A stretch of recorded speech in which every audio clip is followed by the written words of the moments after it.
La SEAP dall'Icardillo Aragona lotta per un paio di sette, ma poi deve arrendersi all'esperienza e alla caparbietà del volley Olbia che passa al Palamongada con punteggio di 3-1. Il Sessetto Sardo si è imposto con i parziali 20-25, 25-23, 18-25 e 19-25. La partita è stata bella e avvincente, aperta a qualsiasi risultato. Le padrone di casa sono però mancate nella fase clou, nei momenti decisivi dei sette, soprattutto nel terzo e nel quarto. Ricordiamo che la SEAP Volley Aragona giocava senza il capitano Serena Moneta, che venerdì scorso, dopo 3 anni di permanenza all'Aragona, ha deciso di accasarsi al Sassuolo. No, peccato per il risultato. Da squadra abbiamo cercato di affrontare le difficoltà che abbiamo avuto in questi mesi.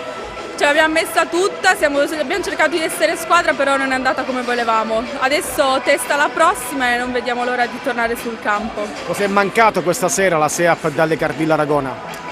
Allora, siamo giocatrici giovani, quindi ci sono stati anche nuove entrate come Nadine Zek, che veniva anche lei da un infortunio, per cui ci sono state delle difficoltà da dover affrontare e speriamo nella prossima. Prossima trasferta a Marsala, il derby con le siciliane. Sì, all'andata abbiamo perso qualche punto con loro e andiamo lì per vincere e portarci a casa la partita. Come stai fisicamente? Il tuo rientro come lo giudichi?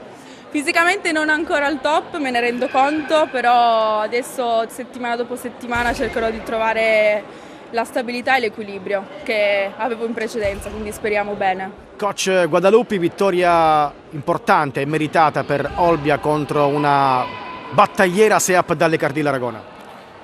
Sì, io mi aspettavo questa partita, nel senso che al di là della prima fase del primo set che già aveva invertito un pochino la tendenza sul finale, dove l'avversario è partito un pochino troppo arrendevole, diciamo, poi dopo la partita si è aperta perché abbiamo trovato un avversario ordinato, capace di difendere tanto, di farci rigiocare e soprattutto di sfruttare quelli che sono i nostri punti deboli, soprattutto sulla difesa, che sono cose su cui dobbiamo assolutamente migliorare e lavorare tanto. Quindi è venuta comunque fuori una partita intensa e così ce l'aspettavamo, così me l'aspettavo. Siamo contenti di aver portato in palio l'intera posta in palio a casa.